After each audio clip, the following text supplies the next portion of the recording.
Thank you for double-clicking your mouse tonight. You're listening to the Midnight Frightcast in 5, 4, 3, 2, 1.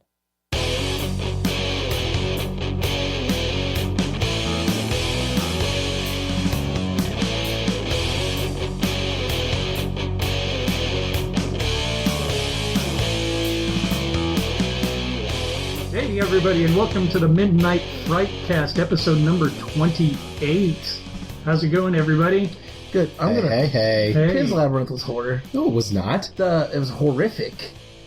Oh, It was- wow. What it was built around was horrific.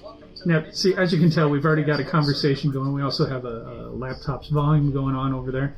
My fault. Sorry. Let me introduce the guys here real quick. Obviously, we had a conversation going on right before we started the cast tonight. To my right is Josh. Yeah, I am to the right. Josh, be aware you are on video I gotta now. do that hand thing every time.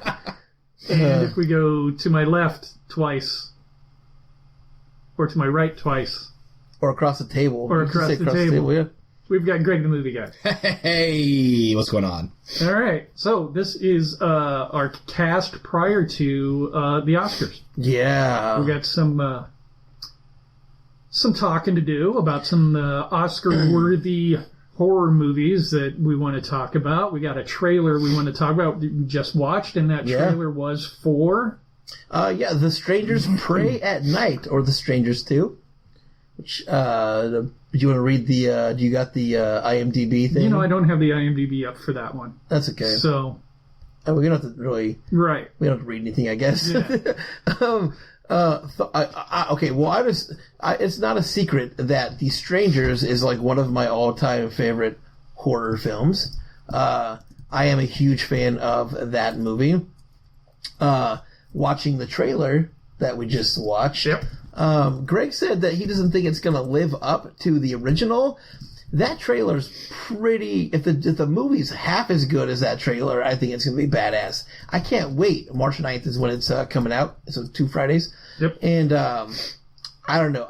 That trailer is lightning. It's fucking awesome. I can't wait to see that movie. I would like a chance to defend myself. Oh, defend, sir. Defend away. The shield is Defender. up. No, I only say that because it is a sequel. I also say that because it is a sequel to a very, very successful, probably one of my all-time favorite horror movies. Yeah. Lightning does not typically strike twice in those situations. While it will probably be good, but think of all the emotions and all the experiences you encountered with the original Strangers and how they set that up.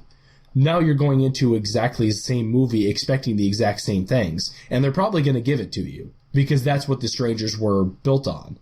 And the only thing I can see going against this sequel is The Strangers was 2007? Yes. In that area? I think it was 7. It's like almost 10 years since The Strangers came out. And this is a sequel to a movie that is a little older. And yeah, if there's anything that I would fault them for is waiting so damn long to make a sequel. They've been talking about making a sequel to that movie forever. And I don't know if they just went through different scripts or different directors, people dropping in, dropping out. And that's what took them so long. But yeah, if there's anything going against that movie, it's that. And that's what's tough, though, is like, here we are, we're almost a decade later, and they're trying to capitalize on that because why wouldn't they have done that beforehand unless it was a funding issue or something like that? Or it could just be like they have to match they have to match that first movie. It's got to be as good or better than that first movie, and it just took them that long to come up with something to hit that. Right. They're going to have to come out swinging for, like, the ballpark But to beat the Strangers. That trailer is it looks awesome. Flashy, and it's quick. I'm not saying that I'm not going to be there in the seats right next to you because you're goddamn right I'm going to be right there. But I'm just I'm trying to keep my level of expectation in check. I got you. Patrick. And when it comes to having the right music for a trailer, yes, they nailed They hit it. with Yeah. this one. It's Tiffany. Tiffany. A Tiffany song in it. But I think we're alone now. Yeah, it's great. For this. Yeah. There doesn't seem to be anyone around. Yeah. So the lyrics fit it perfectly, but it was such bubblegum music playing behind all this action going on in front of it. I just thought it was a brilliant choice for the music on that. Now, is it something I want to see? I saw The Strangers. I really enjoyed that one. I think I'm kind of in the same ballpark as Greg in the sense of can lightning strike twice? Mm-hmm. I certainly hope so, because I really like the people in this one, especially Christina Hendricks from Mad Men. Yay. Okay. You have to... Is she from anything else? Because you have to know that show to know that girl. She's actually in another movie coming out here, which I wish I could remember what it was, where they decide to rob a bank or something like that. The 4 women that robbed the bank? Yeah. Yeah, I know what you're talking about. I think she's in that one. Okay. It's coming out, so I think maybe she's getting kind of a... Is it a movie or a TV show? I thought that was a movie. Yeah, I thought it was TV. There's a TV show. There's a TV show that's coming out with Retta from Parks and Rec, with 2 or 3 other girls. Yes, that's too. That's a TV show. That's a TV show. Okay, yeah. I don't remember what it's called. Maybe she's getting some sort of career boost here because it's been a while since Mad Men. Sure. Because here's the other thing I liked about that trailer. I didn't know any of the actors in that trailer at all. Not saying they're not known. I'm just saying I don't know them. Right. Liv Tyler and Scott Speedman were 2 actors that are fairly well known. Exactly. And that's why a lot of those movies don't work for me, is because if I know an actor and I know who they are, there's never a sense of danger. That it was not the case for that movie, because they were in danger the whole goddamn time. Right. But usually movies with those bigger actors don't work for me because there's just no sense of danger. Casting a movie like this where you don't know anybody, everybody's free game. So why are we laughing? Because you were talking, but it was my face. Oh, gotcha. Oh, no, I was actually laughing at Matt's comment. Hi, Matt. How's it going? Oh, is Keister on again? He is. Hey, Matt. Hey, Matt. I thought he was editing. Read the comment. Well, he could be editing while listening. Read the comment. Oh, gotcha. They're editing Chills Down Your Spine, which I'm super excited to see how that... and he says we're more interesting. That's a lie. We appreciate your kindness, Matt. And Keister, I got to tell you that I completely agree with your comment there that Christina Hendricks is a goddess. There's something about redheads. I like. You know, if my wife is like even within earshot, I can't comment on that. If my wife is listening, I don't even care. She knows that I'm down with the redheads. My wife is afraid of everything that we're gonna say, so she just doesn't tune in. She's like, "Fuck it, I'm not doing it." We're not doing it. We should probably move on. We probably should. But trailer. Let's real quick. Out of 5, you seen that trailer? 4. 4. 4.5, fucker. Out of 5? Yeah. I gotta say 4. Yeah, I'm going to see that movie. Moving on? Should we move on? We can move on. Patrick's the guide. Well, I'm sorry. Go ahead, Patrick. What are we doing? We're going to move on. We're going to talk about redheads in Hollywood. Well, we could do that. Let's save it for next week. But instead, what we're going to talk about is what we've been watching. Oh, we're going to do that segment next? Yeah, we're going to do that segment next. Yeah, I didn't have my notes out, so I should probably get that out. Well, then, we were going into the other Greg, thing. do you want me to start? Or if you would like to start, let's establish how we're going to do this, because I've got my usual list. Let's say we each throw in 3, and then we just kind of like blather the last ones out without giving much commentary on it. That's a good idea. Are we okay? Round robin. We're gonna go around the table. Okay. We're gonna do it that way. Okay, you starting, Patrick? Sure. All right. Go. There was a Netflix movie that came out. Netflix original. I love rom-coms. You guys know that. The world should know that I love the rom-coms. This is a movie called When We First Met with Adam, Adam Levine. Adam Devine. Adam Levine. Adam Levine. And it just a cute little kind of Groundhog Day style movie where a photo booth is actually what takes him back in time. It's just a nice little movie to watch. Entertaining. Nothing phenomenal. I think Adam Devine is a fine young actor from Omaha, Nebraska. What? Yep. Repping the Cornhuskers. Yep. So I personally, that's on Netflix. I give it a 7 out of 10. That would have gone really well with our Valentine's Day episode. It really would have. Go ahead, Greg. All right. I Wow. I am growing up, apparently. I have to apologize. I'm on the back end of a cold, and so you caught something that was not you were supposed to hear. That was your best Peter Brady impersonation I've ever heard. And we've officially been aged. So last week, I was blessed, absolutely blessed, to have a 4-day weekend, and it was glorious, and I enjoyed every minute of it by watching movies. So I've got a wicked list, but I'm gonna keep it tight. There's been a movie I've been wanting to watch for a long time. I saw it when it came out, first announced on Facebook. Was the movie called Winchester? Yes. Originally, it was subtitled "The Houses That Ghost Built," which, side note, is the worst title I have ever. Is that really heard. the original title? It wasn't the original. It was like Winchester, the houses that ghosts built. That's fucking awful. Terrible, isn't it? Right? It's really bad. I think they cut that part because they were smart and realized this is god awful. Yeah. So good point, or good kudos to them for doing that. However, this movie, yawn. I was very not impressed with it. The cinematography is beautiful. They did the 1906 era, I guess you could call it, or the year 1906, whenever it was shot. They did the era really well. Looked very authentic for what I could say about the era from 1906. But the house was beautifully done. Acting was good. I mean, it's got Helen Mirren, and I don't remember the guy's name, but you'd recognize him if you saw him. The story was just flat. One of the biggest things in there was you're going into the Winchester Mystery Manor, which is one of the most notoriously haunted houses in America.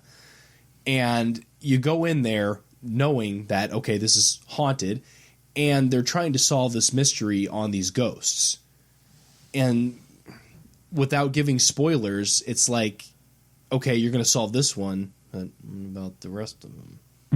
And they try to do it, and I thought it came out really flat. So I was not very impressed with it. I've got a blog post on it on GregTheMovieGuy.com. You can see what my thoughts were. If you want to check it out, go on a $5 movie night or wait for it to come out on Redbox or Netflix or something. You'll get the same effect. Yeah, I'm going to start. But before you start, let's say hello to a couple of Jasons that have joined us. We got Jason Query and Jason Slaughter. Have both Jason joined who? us. Jason Query and Jason Slaughter. The Jasons. The Jasons. Hi, guys. Hi, Jasons. Hi, Jasons. And speaking of Jason Slaughter says Jason Clark is who you were thinking of. Oh, yes. Thank you, Jason. Yeah. And we've got Jeff Schmidt joining us, asking if the different colored microphone foam covers each have a different flavor if you lick them. I know Jeff. You know Jeff? Yeah. Okay. He's friends with Matt. Well, hello, Jeff. The snozberries taste like snozberries. Yeah, I'm going to start with the worst movie I watched in the last week or so. Easily the worst movie I think I've watched in a while. I watched a movie called Mom and Dad, which I know Patrick has seen. Should we talk about Mom and Dad, Patrick? That kind of bums me.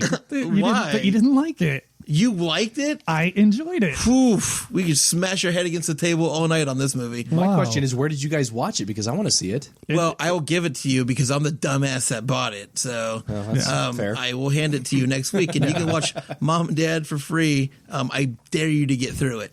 Well, let's find out why you liked it, Patrick. That's for another time. I mean, Nick Cage. I liked it because of Nick Cage. Is that for real? Believe it or not. Because it allowed him to be fucking nuts. He's Nick always Cage. nuts. You want to watch nuts, go watch...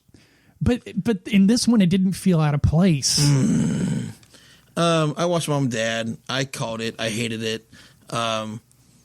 It just felt like a movie that was like, wait, Nick Cage needs a project. And it came out of like left field. It's a reverse Cooties. Which we've talked about. It's just I don't know how to like even describe my hate for this movie. It just was the ending of that movie. Did you like the ending of that movie? Yes. How it just like it open ended, left it there. Oh my god! I mean, they could sit there until the kids will. I don't want to give spoilers on it, but yeah, there's no character in that movie that I liked. There was the acting was like awful, and it's Nick Cage and then some other girl who was just a little bit better of an actor than Nick Cage, whose name I can't remember, who played the wife. Yeah. I just sat through that movie wishing I could stab my eyeballs out with a fork, because that would have been a hell of a lot more fun. So, did it bother you that they never really said what caused it? They never said that. It just starts and everything just goes out of nowhere, and I don't know. The best part was when his parents show up, and then he's trying to kill his kids while his parents are trying to kill him. Right. I thought that was fairly entertaining, but beyond that movie was pretty terrible. All right. So I guess I went in with low expectations, so maybe that's why I enjoyed it. Smart. I'm mad at myself because however many weeks ago we watched that trailer, and I was like, "There's no fucking way I'll ever chase this movie ever. I will never watch this movie. I have no interest." And then then you did. Bought it. Then you did. I'm going to start taking bets on the numbers of movies that Josh says he's never going to chase, and goes out and purchases. I'm just so weak. I work at a place though that the shit just sits in my face, and I can't just say no to it. So. If you're at a job where shit is sitting in your face, maybe you should find a different job. Just flush that job down the toilet. All right. Wait. You work for Department of Sanitation? Yes. Let's go with that. Also known as. All right. My number 2. Don't say it, you fucker. Speaking of shit, my number 2 is Village of the Damned, the original 1960s something black and white British film with all the kids. Alien baby thing. I did it because it was on one of those lists of horror films that you should watch, and I don't think it should have been on that list. It was a horror film I could have completely gone through my entire life without watching. I got that through Netflix DVD. I gave it a 4 out of 10. So you're saying it should have been nominated for an Oscar? Not at all. Not at all. All right. Or like a raspberry. Yeah. So I think we should take a moment and point out. We have a new viewer, only because it's my wife, and I'm going to get kicked in the butt if we don't. So, Emily! Hi, Emily! All right, next on my list, which one do I want to do? I did a bad one, so I'm going to do a good one. They're both actually good, but big hyped movie in the Marvel Universe, the Avengers series. I went and saw Black Panther. And I was blown away because Marvel is amazing, apparently. 700 million so far. That it? For now, the CG on this was just unreal. They have definitely stepped up their game to a whole new level. Chadwick Boseman as Black Panther, fucking rock star, absolutely awesome. One thing that really caught my attention was the villain in this, played by Michael B. Jordan, did an incredible job. Like, that director likes Michael B. Jordan. He's casted him in everything he's done so far. I see no problem with this because he did spot on incredible in this one. And I don't want to give too much away. Go and see it, especially in the theaters where you get the whole big, loud, big speaker experience. If you're disappointed, that's on you. And if Josh goes, it'll be his first Marvel movie. Yeah, right? Ever. I might even stay awake during it. My next one's a TV show. I binge watched straight through the second season of The Exorcist. Oh, wow. Have you seen that? Did you watch that yet? I saw the first season. I have not seen any of the second season. It's the first season I loved because the connection it had with the movie, which you know what I'm talking about. Yep. On the big reveal. The second season focuses a lot more on not just like exorcisms, but the two main priests and building their story and their characters and everything. And it's just so good. Those two are just so good. And again, there's a lot more, of the demon and the exorcisms going on in it. And John Cho's like really, really great. Nice. I'd almost say it's better. And if there's not a season 3 to that show, because season 2 barely got going, Fox wasn't going to renew it for a season 2. So I have no idea if they're gonna give it a third season, they could. The way they ended season 2, there's no reason that it couldn't go into a third season and kill. It's right. You should, if you have not seen it and you watched the first season, you should definitely take the time to get through that show. It's worth it. So cool. That's mine. All right. The third one on my list is another that was on that list of movies that I should see, and I don't. Maybe it was just a horribly bad list, or maybe I read it wrong and it was movies that I shouldn't see. But this movie is called Pumpkinhead. Oh, I don't know if you guys remember this one from. I don't even remember Lance when it was, Henriksen, like 1980s or something actually, like that. I watched that last October for our horror movie marathon. Did you? I think I did too. Okay, Fell asleep twice. I made it through it. Big mistake in watching this one. I thought it would be good because of the lead actor in it. What's his name? Lance again? Henriksen. Yeah. Because I've liked almost everything that he's done, but not this one. It was just so. He was horrible. the dad in Mom and Dad. Yeah, he was. Yeah. He was. So I give this one. This one was on Amazon. Yeah. You can get it through that. 3 out of 10. Oh yeah, it's yeah. It was bad. It's dated. That's it. It's dated. It's not just dated. It was just bad. I mean, a kid gets killed by a motorcycle. I mean, yeah, it could happen, but find a better way to kill the kid. Okay. We're killing children here. Find a better way to do it. Find a better way to kill the children.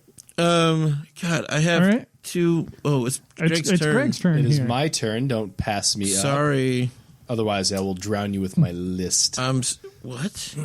I have a list of movies I can drown you with. Oh, because it's so deep and long and hard. Moving along.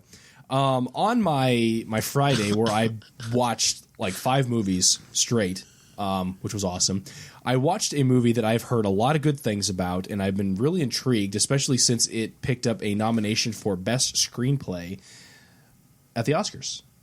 This movie's called The Big Sick. Oh, yeah. Yep. Tom talked about that 2 weeks ago. Yeah, I'm very impressed by it. It's very incredibly well written. The acting in it is phenomenal. Definitely check it out. It's on Amazon. Now, how much autobiographical was it? Because he's essentially playing himself. He is, yes. It's about him and his wife. Mm-hmm.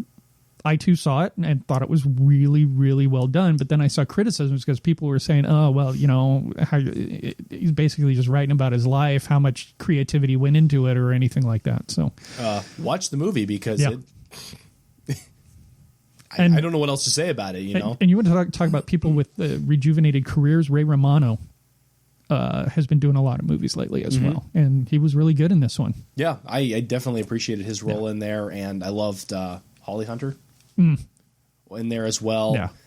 Just you get sucked into it so easily, and I love that about movies. I love those ones where it puts you on the edge of your seat, and you're like, "What the fuck's gonna happen?" Yeah. So definitely check out The Big Sick. Now, Josh, we're over to you. Yeah, I'm having a tough time because I have 2, but one was definitely better than the other. I watched on Amazon. This thing called Tubi TV that I just found the other day has a bunch of fucking movies that you can't find on Netflix or anywhere that I have streaming. So I watched Adam Green's movie Frozen. He's the guy that did the Hatchet series. Not that though. It's these 3 college kids go skiing for a weekend, and they want to go one more time around up the ski lift and down the slope or whatever, and they kind of coax this guy into letting him go up one more time on the ski lift, and then the guy fucking forgets about them and shuts the ski lift off, and they're stuck on this ski lift, just hanging there overnight. And that's literally what the movie is. It's these 3 people stuck on the ski lift in the middle of a snowstorm, freezing to death, and they're trying to figure out how to get down and how to get out of this situation.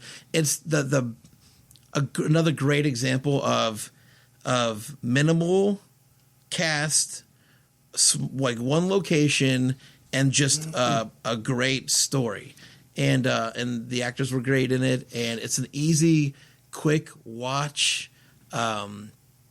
It's really, really good. I don't know. This movie's older. It's been around for a while. I don't know how I have not seen it. But yeah, just found it the other day and was like, I'm on the Adam Green train right now. So where did you see this? It's on something called Tubi TV. Tubi TV? Is that like a paid streaming thing? No, or? It's a bunch of free movies. It's just like Hulu. See, only and it's like there's ads, like you got to sit through an ad. Right. But it's totally worth it. It's free, and there's movies on there that you can't find on Netflix. Or, so like with my Roku service, there's like tons of those horror film things where you have to sit through ads in order to watch it, and it's older stuff and things like that, not necessarily the best stuff, but still you can find something decent once in a while. Right. Yeah, it's really, really, it was a great movie. So I will. Oh my gosh! Jeez. I'll probably chase and try to find a copy of that, because Adam Green's really good about putting making of the featurettes and stuff on his stuff. Sure. So I'll probably chase that movie down and find it. Very cool. It's great. All right, so those are our top three. I'm just going to read off the last two that I had on my list. One is ears will perk up at the name of this one, called Dropping the Soap. I will jump across this table and kick you. This is a series on Amazon Prime. It's kind of like a web series almost, because they're only like about 5 to 8 minutes long. But it's about a soap opera type thing, and it's pretty darn funny. And then lastly, I watched The Descent Part 2, which I thought was better than The Descent. I almost watched that last night. And you can see that both of those on Amazon. Nice. I gave both of them 6 out of 10. Okay. I started The Descent 2 last night and shut it off about a minute in because I just was not feeling it. Okay. That's fair. I'm intrigued, though. But I do want to watch it. I do want to check that one out because I like The Descent, and that is actually the muse for our movie for this evening. Ish. Kind of, yeah.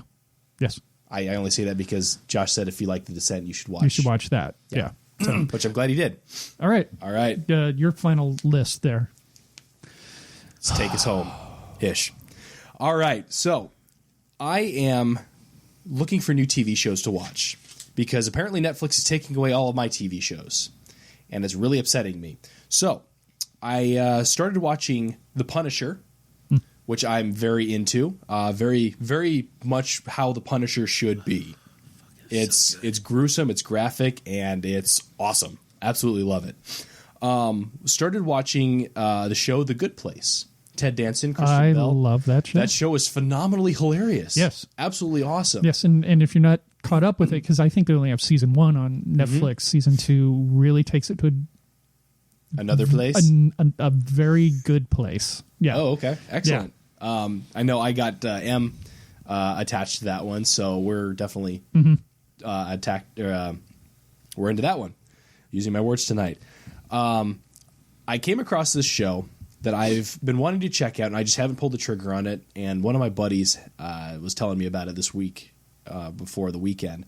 And so I figured, what the hell, I'll give it a shot. That show is Shameless. I'm getting no reaction. Have you guys watched Shameless? I have not seen it. I know there's a British version of it, and there is the American version, of course. Oh, good Lord, it is dirty. Dirty, dirty, dirty. Dirty Birdie? Yes. Along with that, I watched the remake of Cabin Fever. Ugh. Was terribly disappointed because it's a shot-for-shot remake, and even though Eli Roth was producer on it, it did not live up to or even come anywhere close to the original. Is Matt still on? Is Matt still watching? I love Eli Roth. Sorry, go ahead. He looked deep into your eyes through the camera. Do you feel defiled? I watched a movie called Bedeviled. This is one that I've constantly streaming across or switching across when I go through my Netflix queue, and I'm very intrigued by it only because of the picture that they post when you look at the the cover's pretty cool. The cover, yeah. Yeah. I was extremely disappointed with it because the cover basically gives away the best part of the movie. And I was very... Oh, that's too bad. Yeah, I was very, very kind of bummed about that. Watched the movie because I was in the mood for a campy horror film. I watched the movie Piranha. Yeah, it's fun. And I was very impressed. It was hilarious. It was awesome. It was everything that I wanted a campy horror movie to be. Is it better than Zombievers? I don't know because I actually enjoyed Zombievers. Yeah, it's kind of funny. I'm ready to watch Zombies next. Ooh, don't. Oh, Lord. Man. Only because the name sounds fantastically terrible. Wow. And then last night, Emily and I were flipping through, and she had asked me about this movie or this TV show, and I told her let's watch it because it's a good one. The Unbreakable Kimmy Schmidt. Another fun one. It's a fun one. I do love Ellie Kemper. I love Jane Krakowski in there, and just I love anything that Tina Fey works on. So yeah. That's what and I got. That one pushes the envelope too. How so? In later episodes, some of their jokes are like borderline Questionable. I don't want to say questionable, but you kind of go, oh, I can't believe they took it there. You know, that type of thing. I enjoy the fact that they do. It's Netflix, so I don't think Netflix holds back on anything. Yeah. And John Hamm is pretty damn funny in that too. Oh yes, yeah. Yes he is absolutely. Yeah, I don't have much. Okay. Real quick, I watched. I recently acquired Kevin Smith's Red State, and because I have that, it made me want to watch Tusk. So I sat down. What does it make you want to watch? Well, Tusk? I was doing some writing, and I was like, I like to write with shit on in the background, with a movie playing in the background, and usually I don't want to put on a movie that I've never seen because I'll watch it. So I usually put on something that I can listen to, and I just know what's going on. That's fair. So Tusk was playing in the background, so I guess I kind of watched it. So there was that. On Friday, I went and saw Annihilation, which is the Natalie Portman sci-fi fantasy vehicle. If anybody doesn't know what that is, was kind of bummed. It just wasn't what I thought it was going to be. What did I write about that? I mean, there's a couple cool moments, but I was overall just kind of bummed at what it was. She plays this biologist that her husband goes missing into something called the Shimmer, and comes out a year later, and he's just different. And she gets, I guess, recruited to go in there with a group of other scientists and explore what the Shimmer is. And it's just I guess just a movie that was not my cup of tea. It was there's a couple, like I said, cool moments in there. I wanted more of those cool moments, and otherwise it was just kind of slow and boring. Yeah. And I was bummed because I was really excited to see that movie, and just wasn't what I thought it was going to be. So saw Annihilation. I'd still recommend people go see it. It was kind of interesting. It might be other people's thing. It just wasn't mine.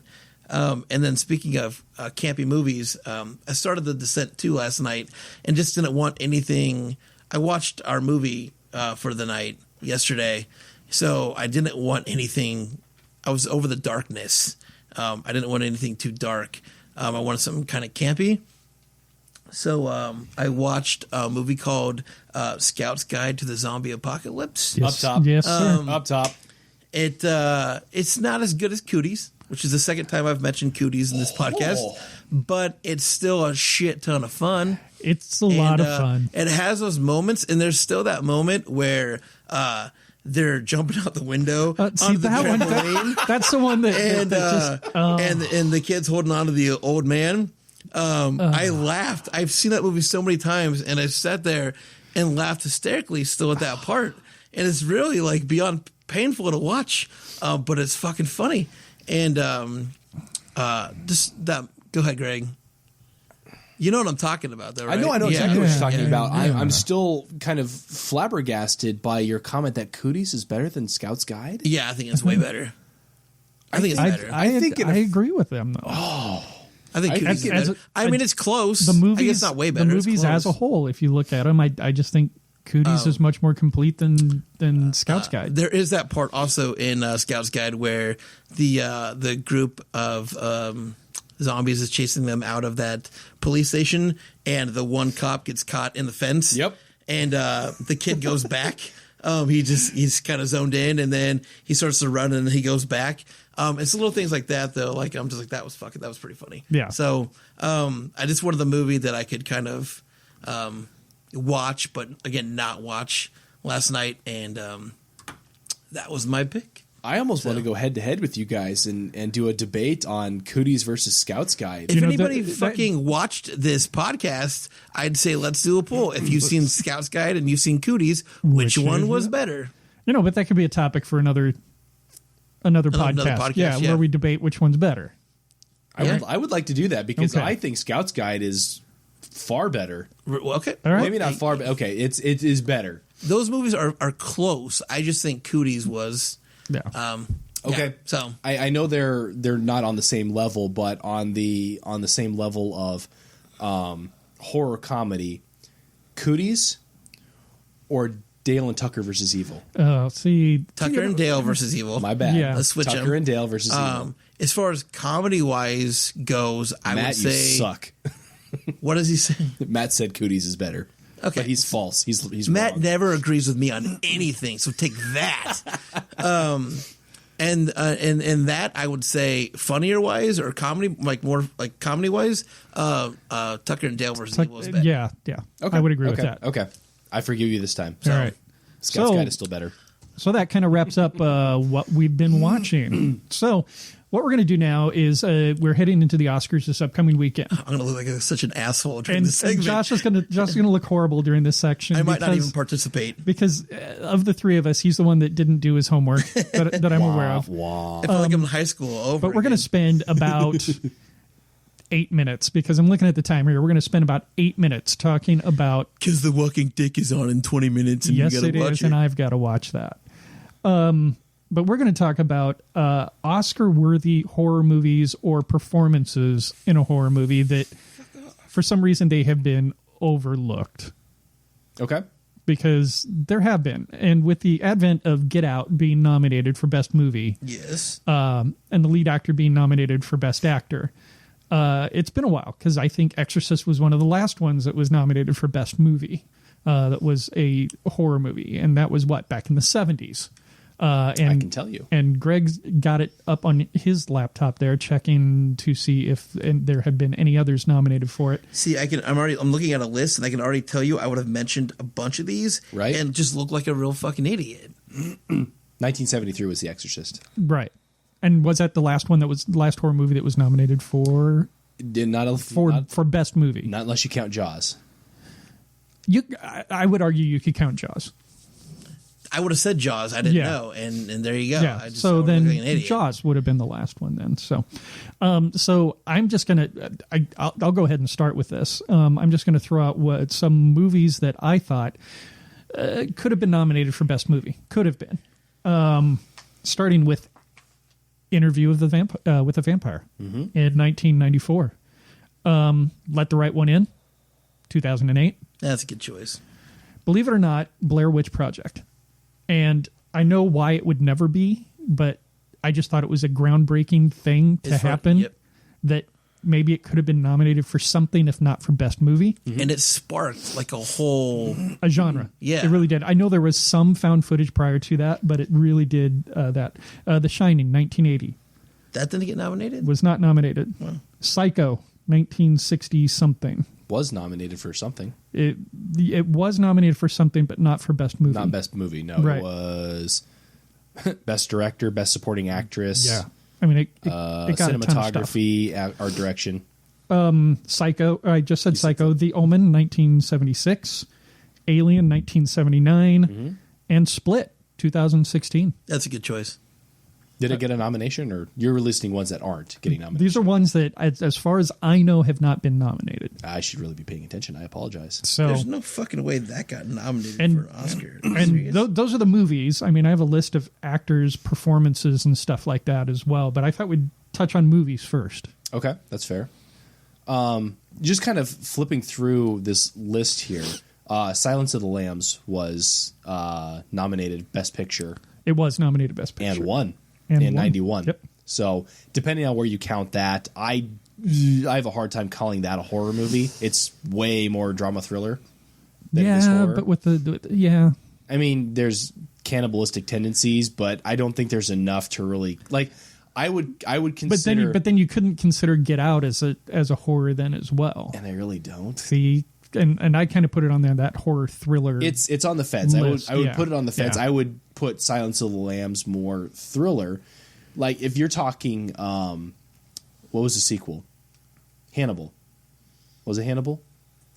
There was Hannibal. There was Red Dragon was a prequel. Prequel. I would call Hannibal a horror movie because that was gruesome. Yeah, it was pretty grody. That was gruesome compared to Silence of the Lambs. Yeah. Let's see. Bram Stoker's Dracula was listed on there as a good one. Both Addams Family and Addams Family Values. There's no fucking way this got nominated for Best Picture. Not Best Picture. They were just nominated. Addams Family was Best Costume nominee, which I agree with it. I thought the Addams Family was one of the best cast movies that I have ever seen. I forgot where I was going with that. I don't know. Crap. Nice. Josh, what do you got? I've said I'm going to look like a real fucking asshole, but here we go. Hey, join the club. Hey, Greg, drop your hand so we can see Josh. Sorry. The Phantom of the Opera, 1925. That's going way back. That's on the list. As far as sparking a whole like genre and a whole just wave of like just like re-sparking horror, I would throw in Scream. Okay. Again, it's not Oscar fucking worthy, but if we're talking about movies that are like sparking like re-sparking like the horror genre, Scream was one of those movies. I really wish I would have done my homework. Yeah, we look really good right now. You know what though? It's Patrick named a few though, like that I disagree with. Like I agree with The Shining. I thought like Shelley Duvall. I feel Let the Right One In. I should have been nominated for a Best Supporting. I'm sorry. Right. That's right. Let the Right One In. I totally agree with. That was on your list, correct? Yes. Fuck. I don't know. I just I knew I was going to fucking fail in this segment. No, that's all right. Okay, so I'm going to jump into performances since you just brought up Shelley Duvall for either supporting or lead actress. Shelley Duvall she was the only in Popeye? Yes, as Olive Oil. Cool. Definitely. Because that was one of the biggest horrors I've ever seen in my life. Jack Nicholson for The Shining was not nominated. Natalie Portman, Black Swan. Yeah. And I still think that's horror she thriller was nominated. I don't agree that it's a horror movie. I don't think she was nominated. Okay, but what are you calling? I'm sorry, I'm going to be a dick for a second. What are you calling a horror film though anymore, Greg? Like you say, that's not a horror film. She was but nominated. Does a horror film mean like she was? Okay. Does a horror film mean you have to be jump scared every fucking 20 seconds? Does a horror film mean you have to have blood and guts and just crazy torture? Or does a horror film mean just a very horrific, like moment? Like Get Out is he talks about the horror in that film is racism, right? And the monster in that film is racism. And again, it's not full of blood and guts, right? And there's not even jump scares in that movie. But I'd still call the element in that movie and what they're talking about very horrific. So I would call that movie a horror film. And I would give the edge to Get Out as more horrific than thriller. It does have both genres mixed in with it. But, you look at... The Shape of Water, creature feature. They consider that a horror film. I think they considered King Kong a horror film when that came out. As a creature feature. You talked about Pan's Labyrinth. Just the time period and what people were going through during that time, that was very horrific. So you can count that. Again, not full of blood and guts, but... So based on, though, like King Kong, back in the day, I get it. It was probably considered a horror film. It was considered a horror film. I shouldn't say that. But you fast forward to like Peter Jackson's King Kong or Kong Skull Island. Do you consider those horror films? Those become adventure at this point. Yeah. And I think it's a product of the times. I'm sorry, I'm probably covering your face up. I think that's fine. Nobody wants to see it anyway. Oh, we're in the wide shot. I think it's a product of the times to where a giant ape that bounces around an island isn't really considered scary. Where when you bring him into frickin' New York Harbor, and post him up to however he was in the original King Kong, people are going to see that and be like, holy God, that's fucking terrifying. Yeah. And yes, I agree with you that there's horrific events and there's terrifying events, and that could very well make a horror film. But to me, Black Swan, the story lives in the drama part. And yes, there are some horrific aspects to it, but I have a tough time considering a movie like Black Swan or even The Shape of Water a little bit as a horror film, because that's not what the basis of the story is. There's the elements that are in there, like what's the movie with Kathy Bates where she hobbles the dude? Misery. That I consider a horror film. Okay, because that is horror. Like, this guy is captured, he's held hostage, and this person is like creepy on him. Yeah. I consider that a horror film. Okay. So a lot of it is just how the scales tip in favor of the story. For me, anyways. Okay. I'm just curious. Obviously, blood and guts and gore is going to push it further towards the horror side. Jump scares are going to help push it towards the horror side. But it's films like Get Out. It's films like Black Swan. It's films like... No, not The Wolfman. That was... films... Here we go. Sweeney Todd. I consider Sweeney Todd a horror film because it's gruesome. Yeah. It's gory, but it's a musical. Yeah. So it's how the story tips. Okay. I'm just curious. I like to know what people consider horror. All right. To finish my list, since we digressed just a little bit, but I didn't want to stop that conversation because it was quite poignant. Mia Farrow, Rosemary's Baby. Did you say Will Ferrell and Rosemary's Baby? Yes, Will Ferrell. Anthony Hopkins in Silence of the Lambs. Jodie Foster. That would be a horror film. Yeah. Jodie Foster in Silence of the Lambs. Neither of them were nominated. Sissy Spacek for Carrie. Anthony Perkins for Psycho. Kathy Bates for Misery. Robert Shaw for Jaws. And James McAvoy for Split. Yeah. Split should have been nominated. Split should have been nominated. I'm sorry. He got shafted. Yeah, pretty hard on that one. Yeah. So maybe people just aren't on that M. Night Shyamalan kick anymore. Well, he already got one. So. I think I know, but McAvoy should have been nominated. McAvoy should have been nominated. Yeah, he was really amazing. great. Yeah. I think Shyamalan's burned some bridges and people are having a tough time. Possibly. I don't know. I still haven't seen it. I'd love to see it, though. I think I saw it come up on HBO Go. Yeah. What's that? Split. You've never seen Split? I have not yet. Dude, Jesus Christ. I'm going to send you home with so many movies at my house next week. From the group here that have been watching us, Matt throws in Robert Mitchum in Night of the Hunter. I've never seen it. I haven't either. But we need to add that to our list at some point. Matt's kind of now, don't offend. He's probably our only viewer at this point. No. I was going to say something really, really nice. I just can't think of how to word it. So,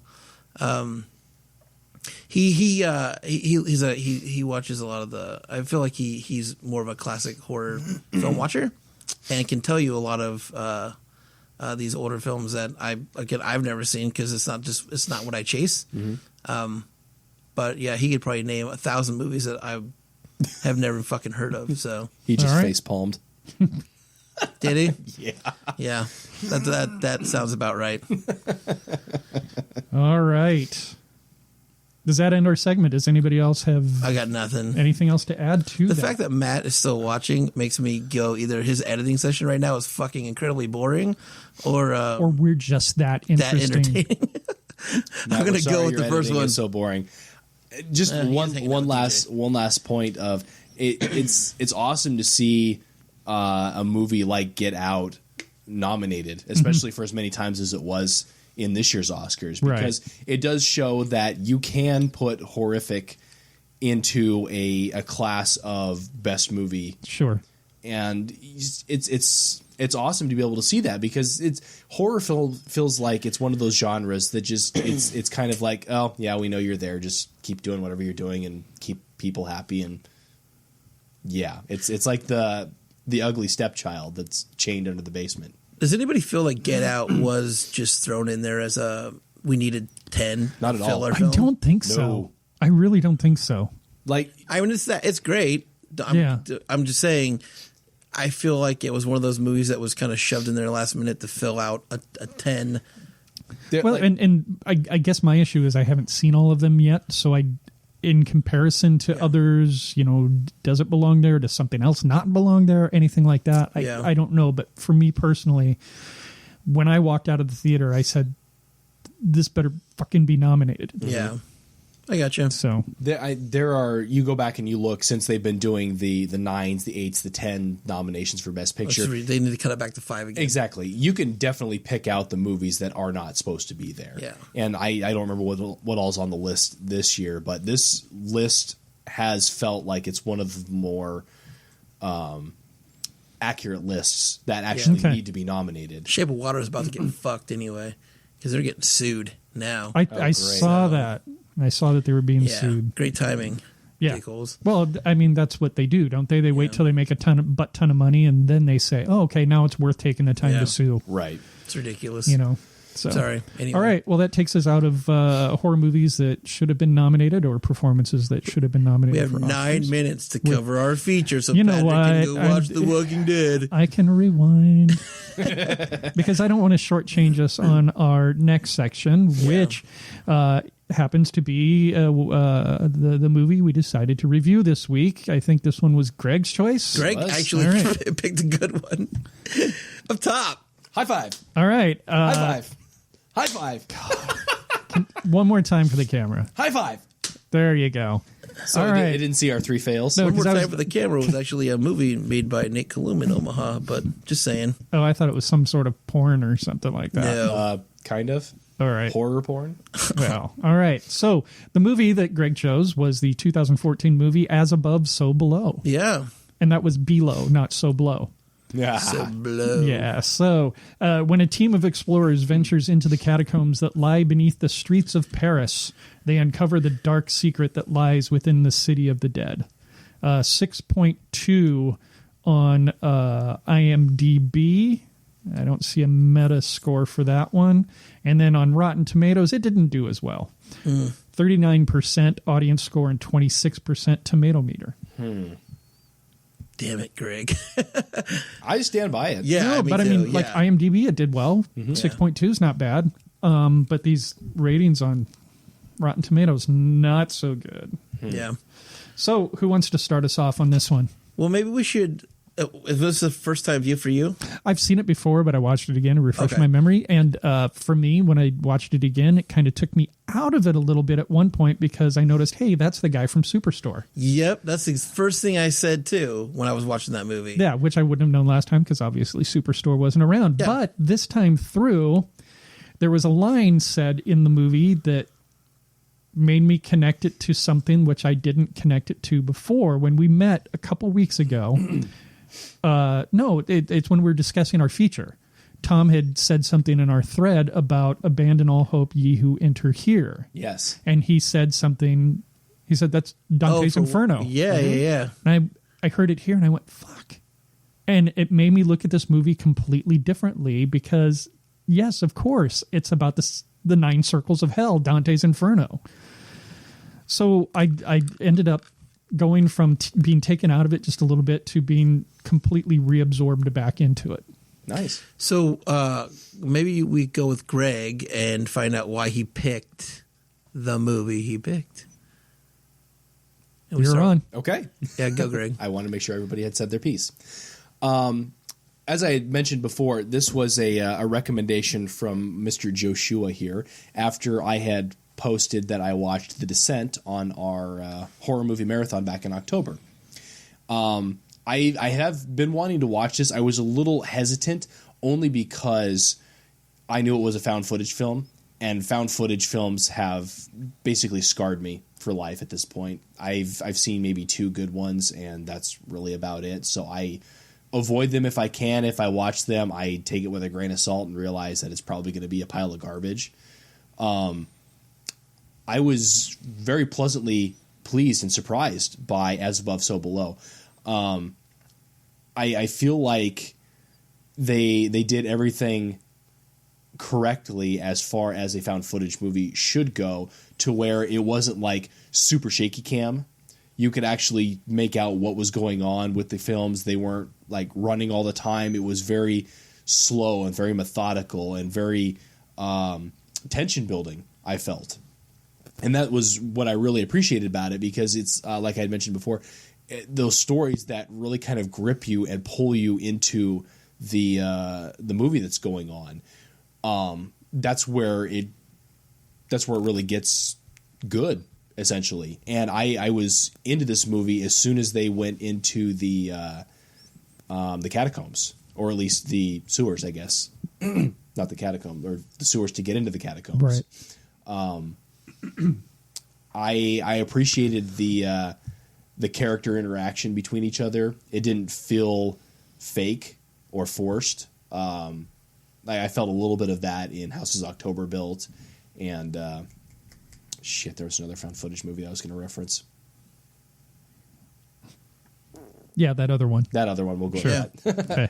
I felt very. I was entranced, essentially. Every piece of the movie wanted me, or just kept me hanging on. Like, what's going to happen? Oh, they walked into this room, and there's this old medieval soldier on the stone. What's the soldier guy going to do? Is he going to get up? Yeah. And just every little piece just kept pulling me further and further and further in. I got hit by that one where they were going down the tunnel, mm-hmm. and it was the last guy up there, and you saw the thing walking behind him. Got me. Oh, okay. It was. I think it was the one jump scare that they had in there, but they played it really well. Are you considering this? Would you consider this found footage? Are you considering this found footage? Wouldn't you? Is the distinction of found footage the fact that they lived at the end, so they were able to do this themselves, but everything that was filmed was from the cameras on their foreheads. Right. So yes, I would consider it found footage. Okay. Because it doesn't have to be found by them; it's found Right. by somebody. Okay. I would consider it found footage just too. because that fact every single shot was from somebody carrying a camera, Right. as opposed to a cinematographer Yeah. carrying the camera. There weren't set shots. Right. It was basically handheld the entire time. Yeah. So now I'm curious. Why do you ask that? I guess I didn't. I mean, I guess when I think of found footage, I think of the shaky cam and the crazy way of going about shooting it, and again the people that shot the footage. This was lost footage, and somebody came through and found it, and discovered the footage or whatever. Mm-hmm. And this is something that, although shot by their own cameras mounted on their helmets, it didn't feel, when I was watching it, it still felt like there was a cinematographer there filming, and not. It just wasn't the way it was shot. Didn't feel found footagey to me. To a certain extent, there was a little bit of a cinematic value, and maybe that's what I more appreciated versus what a traditional found footage film would be. Because you had to cut to certain helmet cams in order to catch what you were going to catch. Yeah. I feel like there was one part where, but I mean, like, go ahead. Sorry. Benji was there as a documentary filmmaker, so I felt maybe some of his shots could have been interpreted more as a more cinematic. Mm-hmm. But once he was gone, I mean, everything was a lot more frenetic. Mm-hmm. Okay. Mm-hmm. Continue. I didn't mean to interrupt. No, I did. Dick. Sorry. I appreciated, because you had mentioned this, being down in the sewers and then the catacombs, that they did get permission from the city of Paris to go down into the actual catacombs of Paris. Oh, so they shot on location. So they shot on location. The cool. piano that they brought into the catacombs, all that stuff. The burning car they brought into the catacombs in order to do this. They got permission to do all of this in the catacombs. So when I saw some of these special effects that were happening there, I'm going, how the hell did they do that? Because you can't just bust through the floor of the catacombs. and things like that. So I'm wondering if there were some parts that were studio shot to match. Yeah. But otherwise, the special effects in it were really, really good. Mm-hmm. They did say when I was watching the documentary on it that the filmmakers were talking about how some of the small spaces that you would get into, you really felt like the ceiling part was going to fall in on you.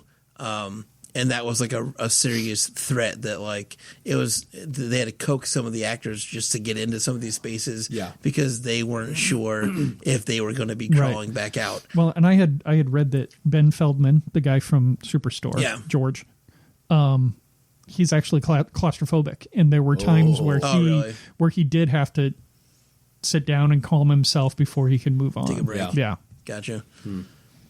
Could you imagine shooting in that location, though? Oh, that'd be awesome. Oh, my God. Talk about locations. Hi, Rachel. Yeah. What were your thoughts, Patrick?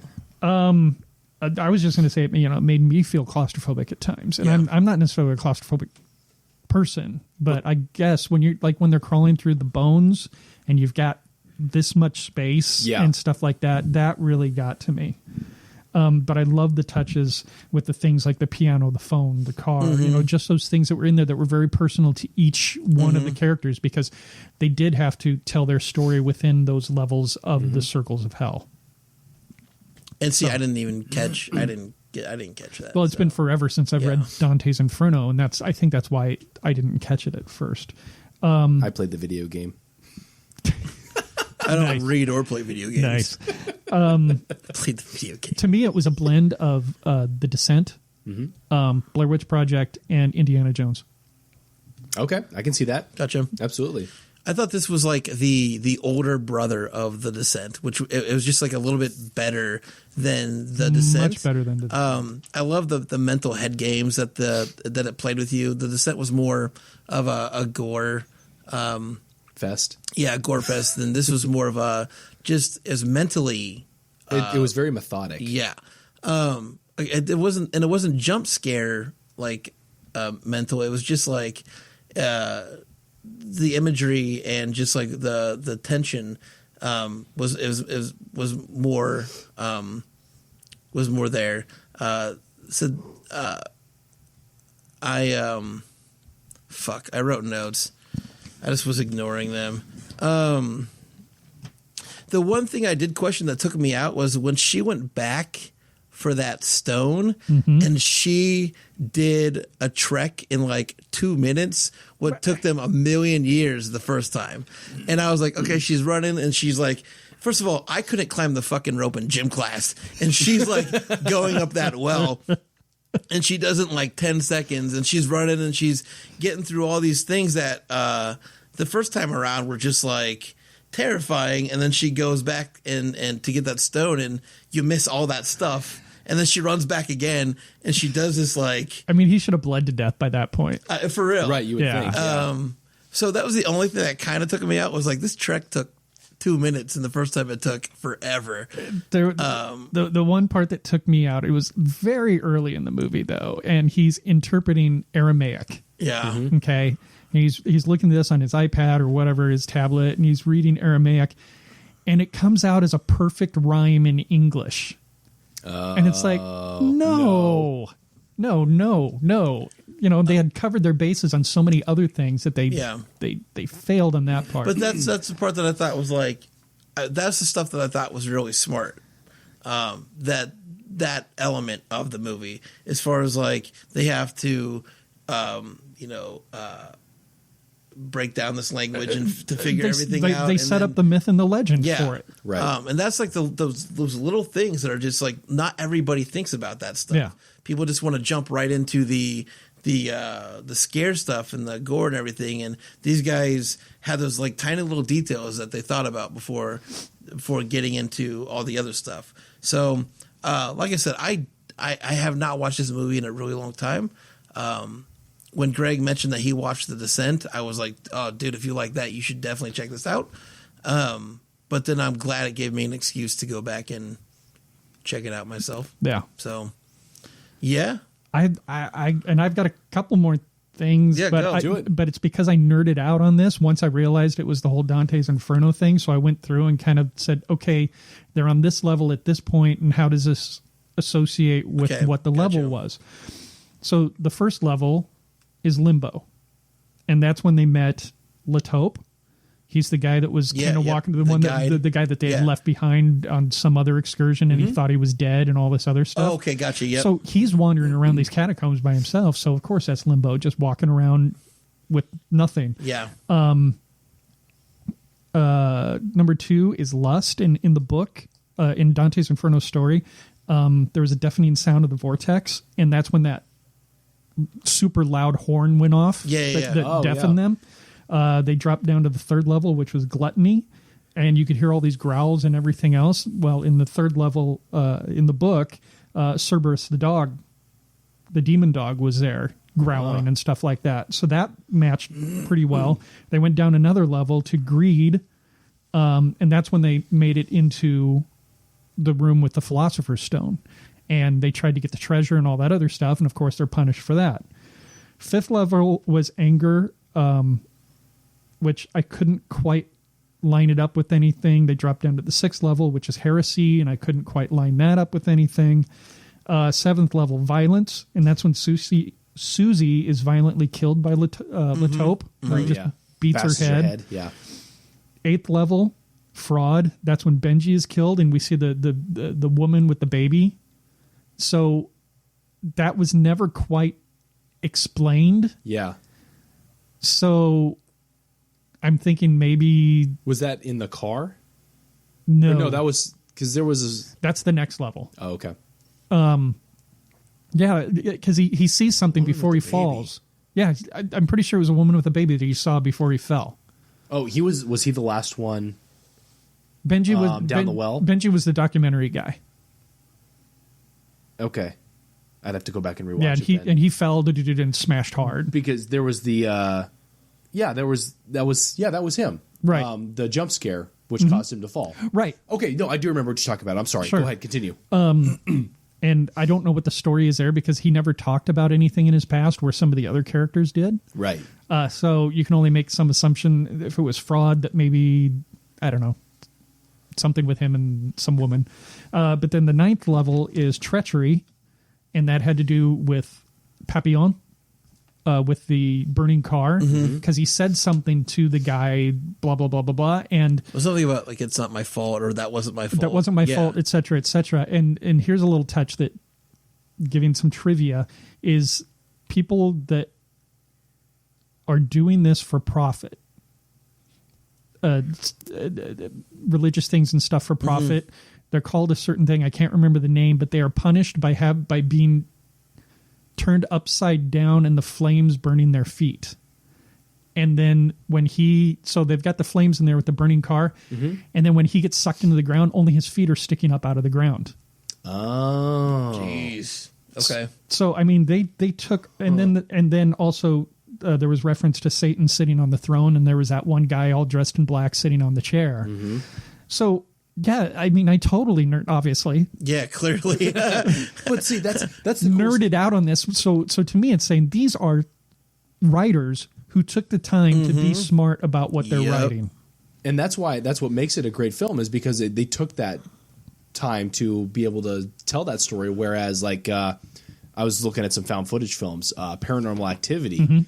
It was good, but it was jump scare. Yeah. And there was really no substance to it. It was just, okay, this is going to happen, and then this is going to happen, and then this is going to happen. There was no real story to it. It was just kind of there, where this is, I love that mythology in that all the different levels. Right. Like, I didn't even think about looking into that far. Yeah. So, yeah. So I'm almost tempted to go back, watch it again, and find those areas where I didn't see anything obvious. So yeah, I mean, I super enjoyed this. What would you give it on a scale of, I don't know, what do we do? 1 to 10? 10, yeah. All right, Greg? I give it a 7.5. So, all right. Yeah, I'm going 7. 7? Yeah. And I gave it, let's see, what did I say? I said 7 as well. So I think we're unanimous across the board for that. Yeah, and you can check. I don't know if that's streaming anywhere or not. Actually, I found it on HBO Go. Okay, gotcha. But I'll probably actually end up going out and getting it. I own it, so yeah. I want to do plugs, but I want to also talk about really quick. I know your Walking Dead started. We are going to here in the next few weeks be dropping options for movies to let our viewers or our listeners, or if not, maybe it might end up being ourselves, dropping some options for films that you want to hear us talk about. I think what we're going to do, the way we're going to go about it, though, is we're going to give a list of options and let people vote on those, and then we'll watch whatever film gets the most votes, I guess. But yeah, I mean, we might want to control, like, we put up the options and let them vote on it, because otherwise, I know that there's going to be someone out there saying that we need to watch, Yeah, I got you. Things that Greg normally picks. Yeah. So here in the next few weeks, just be looking for that. We'll drop them on the Midnight Fright website, and probably the Midnight Frightcast, and maybe on the website, and just say, hey, go check this out, vote, drop us a message or a note and say, hey, Matt's suggesting we vote to watch Night of the Hunter. So let it be written, so let it be done. So we'll put as above, so below. We'll put Night of the Hunter on there, because I know I want to see that. But yeah, I just wanted to drop that out there as well. That will be coming soon as well. Plugs, Greg. I am Greg the Movie Guy, the best movie reviewer you've never heard of. I write movie reviews with a positive spin, which you should be checking out. Recently, I posted the posts on Winchester and Marvel Comics The Black Panther. If you are looking for some high-quality movie reviews, jump on over to gregthemovieguy.com. I almost said Blogspot. gregthemovieguy.com. I reverted. Yeesh. And I try to put up a brand new one every week, and that's what I do. So gregthemovieguy.com. Patrick? All right. Well, I do have a plug, but unfortunately, I don't have all the information You didn't write it down? Well, I brought it up on the website because I would assume I could find all the information about it on the website. Uh-huh. I'm doing a reading this upcoming weekend, for the Angels Theater Company as part of their Salon Reading Series. And it's this Sunday, and I'm looking at their website, and there's no other information other than it's this Sunday. So you can show up whatever time you want to. There may be a reading or there may not be a reading. I can tell you where it's going to be.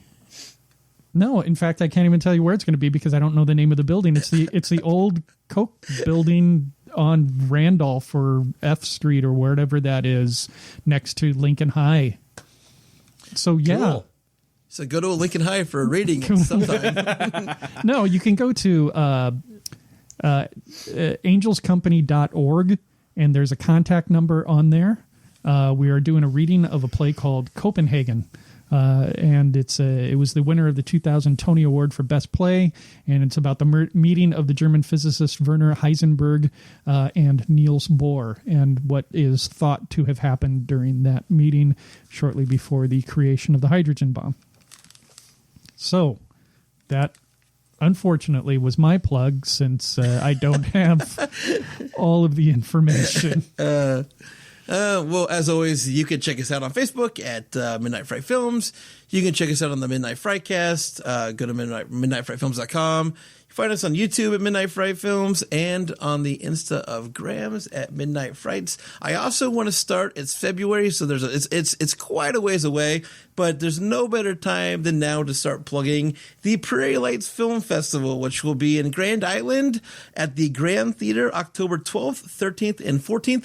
They've already dropped a few film announcements.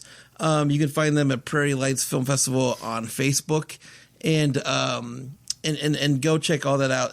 I'm telling you right now, I've been there the last 5 years, and it's just a really good time. So just check out the Facebook page. Check out the films that have already been announced. It gets better and better every year. So, please just, we'll be plugging that from now until October. But start now. Go check out the films that are being dropped. Right. And I was able to find more information on that salon reading that I'm in of Copenhagen. Perfect.